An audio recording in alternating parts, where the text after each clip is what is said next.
ఓం నమస్తే. ఆత్మీయులకు దేవదేవుని ఆశీస్సులు. శ్రీకృష్ణ పరమాత్మ శ్రీమద్ భగవద్గీత 13వ అధ్యాయమైన క్షేత్రజ్ఞ విభాగ యోగంలో జ్ఞాన సంబంధమైన అంశాలను తెలియజేస్తూ ఉన్నాడు. కొన్ని అలవాట్లను మనము తప్పకుండా ఆచరణ చేయడం అనేది నేర్చుకుంటే మన మనస్సు, శరీరము, ఆత్మ మొత్తం కూడా పరిపూర్ణంగా జ్ఞానమయం అవుద్ది అని చెప్పుకొచ్చారు. ఇదే జ్ఞానము అంటే అని చెప్తారు.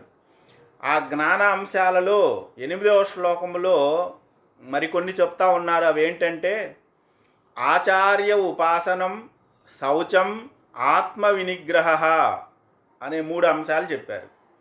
ఆచార్య ఉపాసనం అంటే పెద్దలను గౌరవించడము లేదా గురుసేవ చేయడము అనేది ఉంది. గురుసేవ చేయడము అంటే ఆయన దగ్గర చేరి పాదసేవ చేయడము, పండ్లు ఫలాలు అర్పించడము, ఇంకా ఏదైనా వినయంతో కూడిన ఇతర సేవలు చేయడము అనేది కూడా ఉంటుంది. మరి ముఖ్యంగా చేయాల్సింది గురువుగారు చెప్పిన దానిని తప్పనిసరిగా పాటించడం, సరైన విద్యని అభ్యసించడము.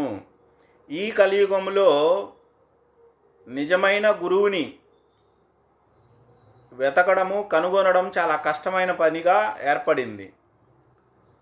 ఎందుకు అంటే కలియుగంలో గురువులు చాలా రకాలుగా కనిపిస్తారు.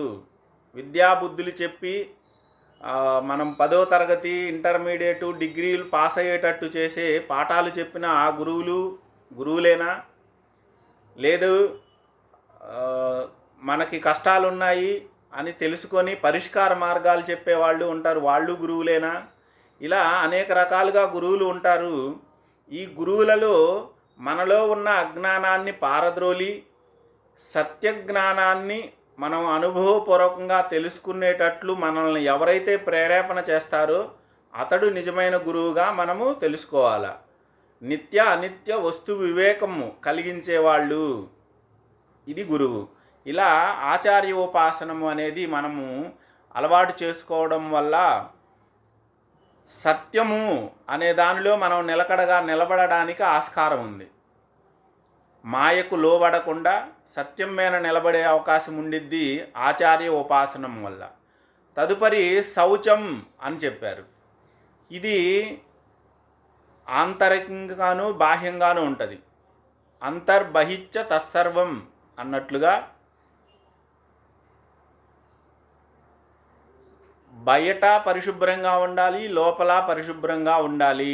శరీరం పరిశుభ్రంగా ఉండాలి, మనస్సు పరిశుభ్రంగా ఉండాలి, ఈ శరీరం ధరించే వస్త్రాలు కూడా పరిశుభ్రంగా ఉండాలి. ఇది శౌచము. మనస్సుని ప్రశాంతంగా ఉంచుకోవడము ఏదో అది శౌచము అనవచ్చు.